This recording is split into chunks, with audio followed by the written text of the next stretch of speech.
And you're exactly right. We do spend significant money sometimes on just making sure we know what's cool.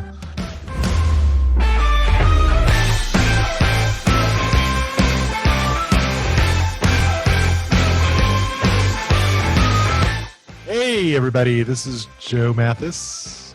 This is Todd Wade. Welcome to the Joe and Todd Show. All right. We're excited to be here today and talk about one of our favorite subjects. Food. Food. How in the world do we choose food for an event? Where do you start? What's that look like? How do you select a menu? All that sort of stuff. We're going to talk a little bit about tastings too, which is one of my favorite things about event planning. This is why Todd got into event planning, to go to tastings. And the first tasting that he... Isn't it ironic that I missed the first tasting? I didn't get to go to. I didn't get to go because he had to sit in the other room because we had one too many guests. Yeah. So ironic. That's all right. The new guy didn't get to go to the tasting. That's all right. That makes sense, right? I did get a giant plate of desserts at the end of the Yes, after you'd had Subway. That made it all worth it. Anyway, yeah, so where do we start? What do you say when we start talking about food? I mean, where do you even start? That's such a big, huge subject. I mean, you've taught me a lot about this subject, of course, over the years, but I think one of the first places we start is talking to the chef and just getting to know him. You know, we have several of our favorite venues. We like to, we love the chef, and they're super talented people. And I actually wanted to be a chef when I was growing up. Have I ever told you that? I didn't know that. Yeah. I wanted to be a chef. To be a chef off and on. I actually dressed up with the whole chef hat and everything in fifth grade. See that? I hope you had that picture. Yeah. We will not be putting that in the show notes. Let me also say, sometimes there is a gatekeeper to that chef called a catering manager or a banquet manager, depending on the place, the caterer, the owner. And sometimes you have to trust them. Sometimes you have to trust that they are the ones who will make the right decisions for you. Yeah, you don't always get access to the chef. We'll use chef in the broad term of the people kind of deciding the food. Yeah. So that could be a salesperson. Yes. So good. So your next step, I think, is establishing a budget for your food. That, of course, that determines all kinds of things about what you're serving. And you could be serving anything from a box lunch to a 6-course meal with a wine pairing for every course. So there's a lot of variables there. A lot of times you will already figured out that budget, of course, in the contracting process. If you're working with a hotel or a venue, you will have already been through that kind of process to say, I think our meal is going to be $100 meal or $100 person, or we have a catering budget to meet, or whatever the case is. And I think it's important to really analyze that as far as even the budget for that. Of, does it include plus, which is your tax and your gratuity? Typically there's 20%. Yeah, significant cost there. Sometimes up to 40%, 50% of your meal costs can be your tax and gratuity, depending on where you're at and how they charge for that. So that's an important part of your budgeting process. Think through, is that included? Also, where's beverages fit in with bar, or where do appetizers fit in? We'll talk sometime more about the ideas of even how you do bar service and how you work that into your price or make that as part of your contract negotiations. We should talk all about budget. How do you budget for an event? Absolutely. So yeah, budgeting is a great place to start with food. Budgeting is a good place. So one of the things that we try and stay up on is food trends. And so Joe and I, of course, that's, like we said, it's one of our favorite things, and is food. And so we like to go out to the nicer restaurants and check them out. And especially if we're traveling, find the most trendy restaurant, the most popular restaurant, and check it out, try it out, see what they're serving these days, and what these young kids are serving up in these fancy restaurants these days. No, but we try and stay up on trends, and of course we look at magazines, and Joe's got all kinds of magazines coming in the office these days. New York Times and what Savor, what are all the magazines you Yeah, look food at, and Joe? wine. I think there's lots of good stuff to look at, and you're exactly right. We do spend significant uh, money sometimes on just making sure we know what's cool in places, and a lot of times we'll Google top 5 restaurants of this year, in a new place, and go try out a couple, or at least walk in and steal a menu and see what they The serve and drive-by. what that looks like, and yeah, kind of get the ideas and concepts, because think that is important to know. Hey, this is a fun thing to do that maybe we hadn't thought of before. We often say that food is probably the most memorable part of most events. It's what people go away talking about, whether that's a success or whether that's a failure. You hear about the food. And so I do believe that as an event We're planner, not we're not manager, alone creator, in being in food being one of our favorite things. right, exactly. And I think it's an important part of what we do is making sure that food is prepared well for your guests. And we really believe in setting up that catering team, that catering staff, that serving staff to succeed, whatever that looks like. So whether that's the way they prepare food, what they prepare, we take a lot of responsibility if there's bad comments on an evaluation about food. We also take credit if there is lots of good stuff on an evaluation about the food. So we really, really believe that that's a lot of our responsibility, is to work with us, that staff, work with that chef, and really do something amazing with the meals that are prepared. If it's over a That's our conference, if motto. it's over, yeah, do something. Let's do something Do amazing. something amazing. So if it's over several days, I think can sometimes be a challenge of how do we do, breakfast, lunch, and dinner 5 times during a convention or during a conference that's going to wow people over time. And it can be a challenge, but it can be done, and we've done it different ways, different styles, and I think it can be a lot of fun. So Couple other ways to where we look for inspiration is going to other events or conferences. We've mentioned special events, of course, but the Smart Meetings always does a really good job of trying to be creative in what they're serving people, and then also just local events. What are people serving at galas and in your town, and um, is everybody serving steak at their event? If so, then maybe you should change it up. And what is someone doing something fresh and fun that you should be considering? So that's it, and then you mentioned cookbooks earlier too. oh yeah, that's right. We have a lot of cookbooks in our office, and sometimes it's fun to pull those out. I remember a couple of years ago we did a kind of a retro theme, and we were looking for like Jello recipes and how to put carrots in Jello and stuff like that, and it was really fun because I was able to pull out those, the 1960s Betty Crocker cookbook and kind of give some ideas to the chef, and he jumped all over it. It was like, oh yeah, that's great, yeah, I can do that, and got really excited. And again, it was not a complete retro meal, but it definitely hinted towards some of those ideas. Nod, maybe. Exactly, a nod towards that. And I think you're exactly right, Todd. I think the listening to people and what they like about events too. A lot of times in our conversations, someone said they went to something last night. We'll say, hey, what was the food? How, what'd you serve? How was it? What'd you think?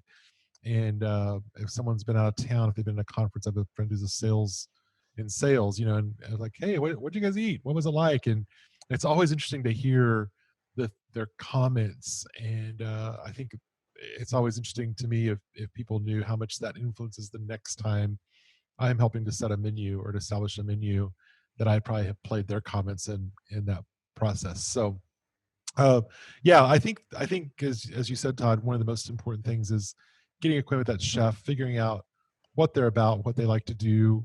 A Yeah, lot of like I times was I was like, when I go to a restaurant, I'd like to ask what their specialty is. I think you can apply that same concept to events. Talk to the chef and find out what they like to do, what's their specialty, what are they good at, and play to we those strengths. we've also gone to restaurants and said, surprise us. Yeah, You bring us that's one something. of That's our always favorite. really fun. And yeah, I was disappointed one night because I did that. And it was kind of fun. It was kind of a fun disappointment because it was like I didn't know what to expect, and they brought something I would not have thought. And so I loved trying to figure out why they brought that, and if they thought that was their favorite, if it's the easiest thing to fix or whatever. So Yeah, yeah, love that. didn't you say they said are there any special things you don't want? And I think you said seafood or something, and they brought you seafood. I don't know why. Yeah, I don't know why that was the. Yeah, that was a weird kind of odd deal, but yeah, I think understanding where they're coming from. A lot of venues, caterers will say they have a set menu, and there have been times that we've definitely been held to that menu. We had a event last year that's kind of, yeah, we're really sticking. We don't do much off the menu. That's all we do, and I personally, that's fine if we have to do that.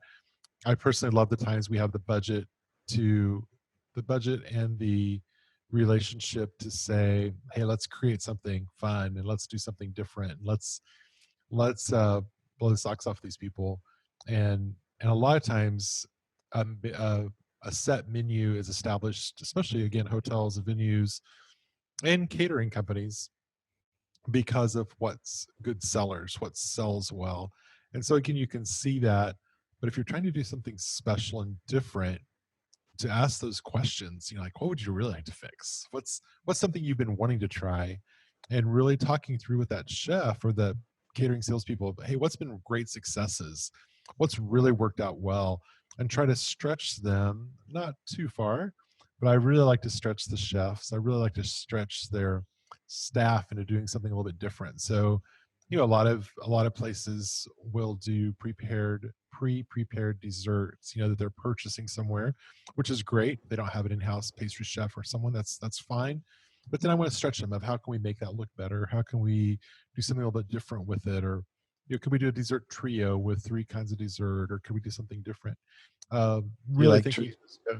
I do. I love trios. So really thinking through, I think the salad is the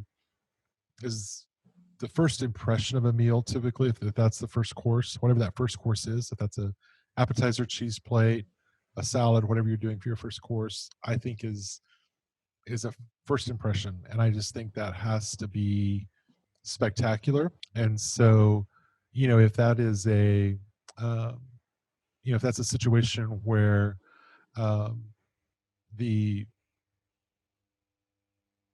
the salad is just an ordinary green lettuce salad, is there something we can do to spice that up? And if the budget allows, or my favorite salads are ones that have no greenery in them at all, and I think that sometimes messes people up a little bit. But I think again, working with that chef to stretch them, not stretch them too far, but have some fun with it and give them some suggestions. I also really like the times that the food goes along with the design concepts. If we're going to do something that is a south of the border feel or whatever, then let's have some fun with the food that way. And again, I don't know that it has to be cliche-ish. I don't think we have to have tacos with south of the border. I don't think we have to have barbecue with Western, but I think there's ways to do a nod to that and a little smile to that. Sometimes, we had a spicy dessert one time, which was so creative to me because of the kind of a Latin American theme. I love that little spice in the dessert. So I think again, the times the chefs can really work with that. I also want to make sure in those conversations that, like I said, I'm not stretching them too far. Have they done this scale before? If you're cooking for 500 meals, it's not always possible to do that. Certain puree on every entree or whatever that you think is going to be really cool. Or my other favorite question is, how long is it going to stay in the hot box? And so a lot of times, even Yeah, when we do a tasting, I'll say, please, please, please, let's put this in a hot box and let's leave it for how long for we an think hour it's and going to a half. be. Yeah, an hour and hour and a half, or whatever it's going to be in that hot box. And let's look at that food afterwards, and let's serve it that way in our tasting. And I think that's really the best way to get a great representation of what your food's really going to be like. Or if someone's preparing something in advance, if they're preparing a salad, a day before or something, then we'll say, hey, will you prepare that ahead of us for us to look at and taste and imagine what that's going to be like the night of the event. So again, I think helping to understand where's their comfort levels. Are they 100% sure they can do this meal within our time frame, within our budget constraints, within our scope of we want everyone served within 10 minutes or 20 minutes, or how that's going to work. Can you really do that? And so again, having those hard conversations, they can be really hard. I think that the hardest ones sometimes are the ones that go, oh yeah, sure, yep, yep, yep, yep, we can do that.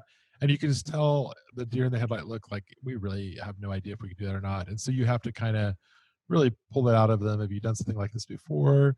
What would you rather we do? Would you rather we do something else? And it's usually those times that they'll say, yeah, the more I think about it, I don't know if we can really put whipped cream on 6,000 desserts at the same time or whatever it is. So again, I think just really talking through with them, making sure you know their capabilities, what they want to do, and designing the menu accordingly. Serving cold sorbet all at once Exactly. I'll back up here before it too. melts. In the, that's we're giving away some of our things that have happened.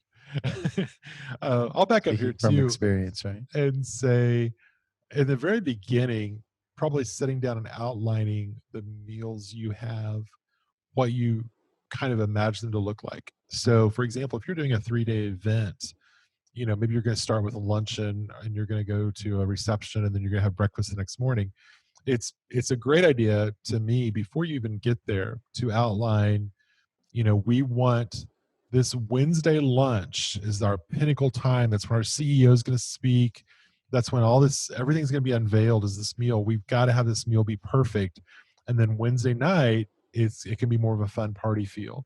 And I think to really go in with the chef understanding kind of that choreography, or that flow and rhythm of your meals through the week. I personally really think if you're planning a week long conference or convention or something like that, you've got to think towards the idea that they're starting off light and they're ending light. You want those light meals kind of as bookends when someone's just flown somewhere, just arrived somewhere. You want a lighter meal. You want lots of options. You want to wow them. I think that's important. And then when they're leaving, you also want lots of options. A lot of times, at the end of a conference, especially, I think of we're dealing with flights or whatever. And so, do you have options to send a box lunch in a bus? Or do you have an option to fix a bag that they can take with them on their plane?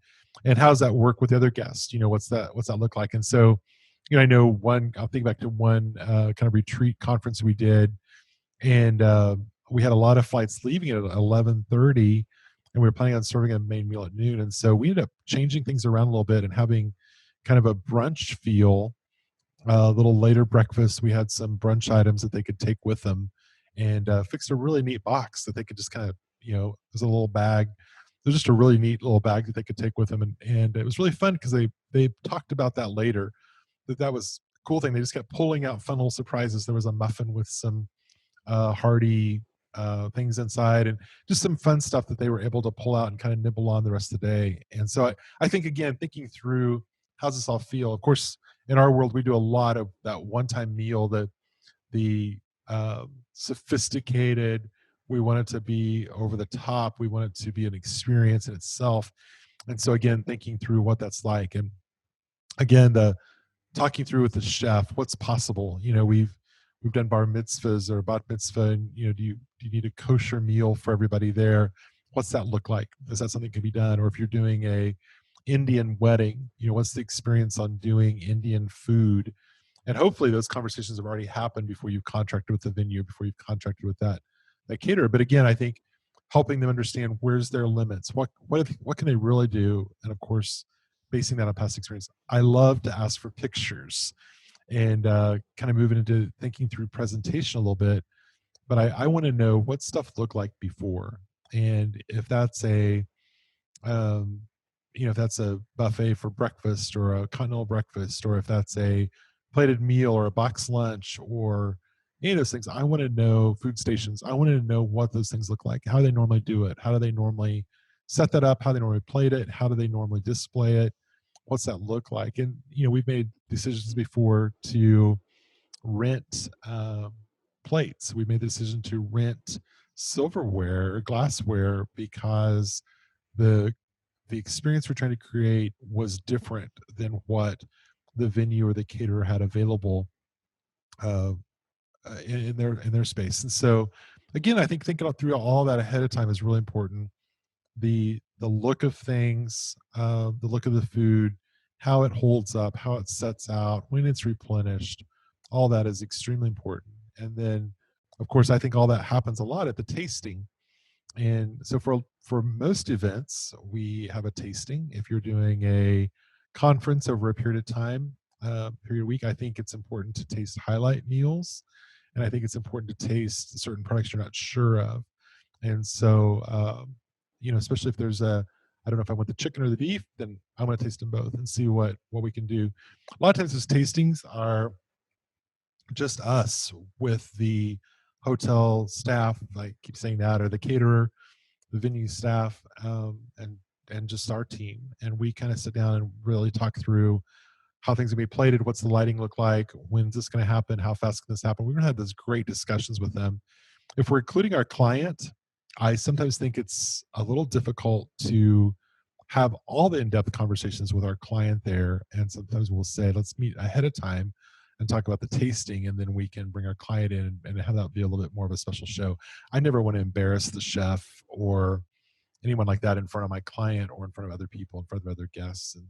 And then there are times that we've actually done tastings as almost an event with, maybe it's an event chair, or it's a team of maybe it's the CEO and other people that are part of that team, and really giving them choices. And a couple ideas on that.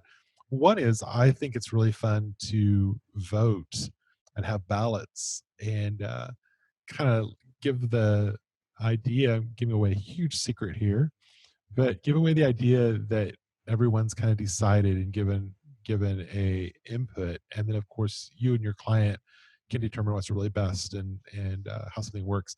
I really want to make sure that tastings do not get nitpicky, and that we're always honoring the chef. So when the chef comes out, a lot of times, a lot of the tastings I've been to, the chef will come out towards the end, and I love to lead a round of applause. I love to bring the chef a gift. I love to do something that really honors that chef, and of course, immediately begin thinking about how, even the worst meal, wow, this was creative. Who would have ever thought of bacon for the dessert? And real story there too. So I think Yeah. really doing that in a way that honors them helps any comments you have. And I personally would rather not make a lot of comments to the chef. I'd rather make that to the salesperson or to their manager or someone like that, of specifics.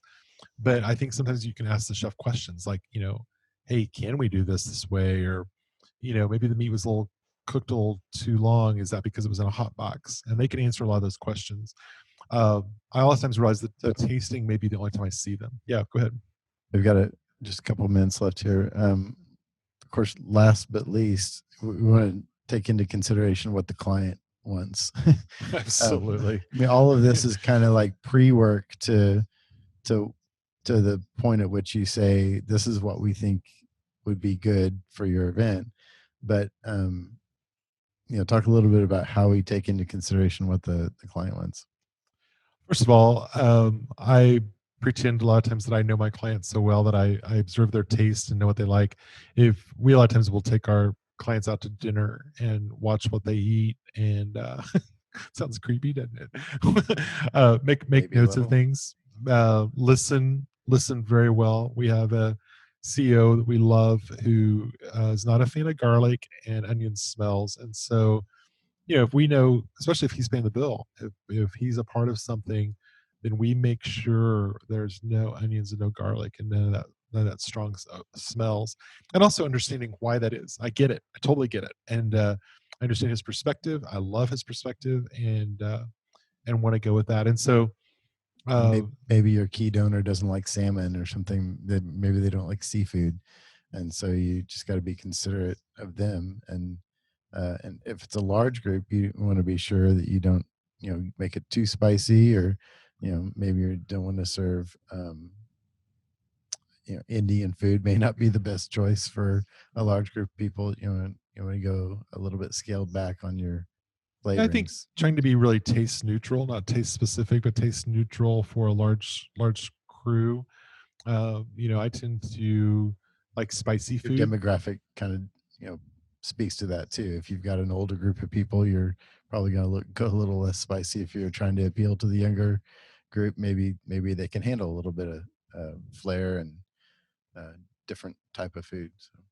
Yeah, exactly. And of course, regional plays a lot into it as well. If you're in New York, you serve something very different for dinner than you do in Santa Monica or California, Laguna Niguel. So I think that's important too. Cool. Good stuff. This is fun. We should do a part really 2 of stuff. food too. I think that's a good thing. As we said, we love food. So yeah, absolutely. Well, we love it also when you subscribe, when you like, when you send us emails, when you follow us on social media, when you follow us on Instagram and Facebook and all that sort of thing. We love that. And it's just, it's such a good thing to us. It really gives us a boost. It also helps us to know where you're at. So if you get any feedback, if you have great food stories, share them with us. We'd love to hear about them. And you can always email us at joe@rumbledrum.com or todd@rumbledrum.com. If you go to our page, rumbledrum.com, you will see a thing there called podcasts, and you can check on that. And you see show notes, everything you need to know. Listen to us, rate us, again, subscribe to us. We love that. It means a lot to us. So thank you again. Thanks for tuning in. We want to put the fun in event planning. That's what we're here for. We hope that today has been part of that. Thanks for listening. Bye.